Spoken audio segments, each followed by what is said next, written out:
എന്റെ സാറേ, സ്വർണം കായ്ക്കുന്ന മരമാണെങ്കിൽ വീട്ടിന്റെ മുകളിൽ വന്ന നമ്മൾ എന്താ ചെയ്യാ? അത് വെട്ടിക്കളയാനല്ലേ നോക്കൂ. ഇവിടെ നമ്മൾ നോക്കേണ്ടത് നമ്മുടെ നിലനിൽപ്പാ. ആ കൊച്ചു ഇവിടെ വന്നതിന് ശേഷം നടക്കാൻ പാടില്ലാത്തതൊക്കെ നടന്നു. ഇനി ഇതിലും വലിയ ദുരന്തങ്ങൾ വരും.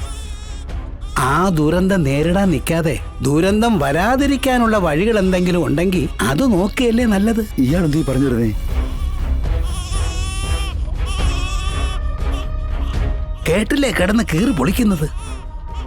നമ്മുടെയൊക്കെ കാലനായി ജനിച്ചിരിക്കുന്ന ആ കൊച്ചിനെ ഇവിടെ ഇനി വേണോ സാറേ? ഇയാളെന്തീ പറഞ്ഞിരുന്നേ?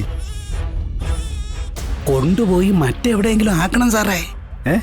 എന്നാലേ ഈ വീടും വീട്ടിലുള്ളവരും രക്ഷപ്പെടുമെന്നുണ്ടെങ്കിൽ അത് തന്നെ ചെയ്യണം.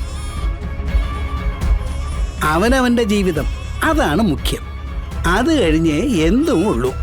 എന്തും.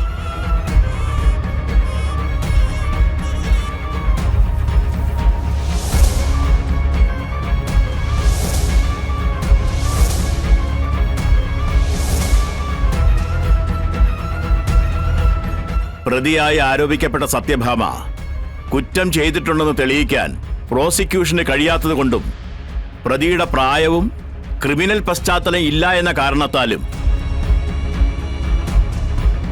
സ്റ്റേഷൻ അതിർത്തി വിട്ടു പോകാൻ പാടില്ല എന്ന വ്യവസ്ഥയിലും 2 ആൾ ജാമ്യത്തിന്റെ പുറത്ത് ജാമ്യം അനുവദിക്കുന്നു.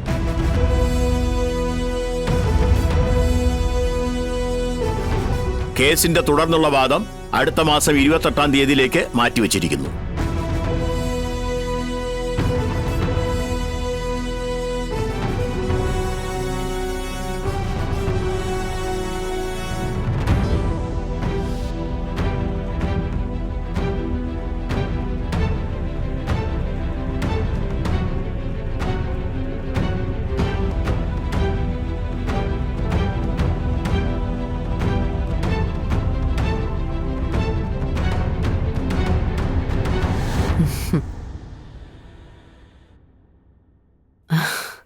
സത്യമേ, തക്ക സമയത്ത് നീ വന്നല്ലോ.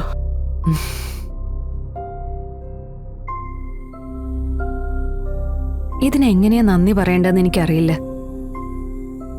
അരുണെ പോലൊരു അഡ്വക്കേറ്റ് ഇല്ലായിരുന്നെങ്കിൽ ഈ കേസിൽ ചിലപ്പോൾ ജാമ്യം പോലും കിട്ടില്ലായിരുന്നു. അവർക്ക് കാണിക്കാൻ തെളിവൊന്നുമില്ലായിരുന്നു. അത് തന്നെയാ നമ്മുടെ വിജയവും.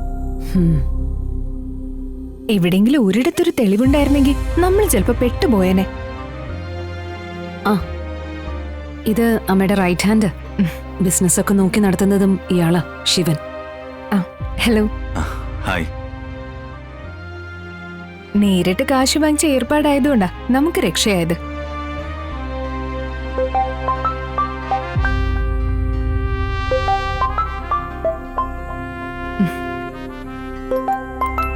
ഒരു മിനിറ്റ്.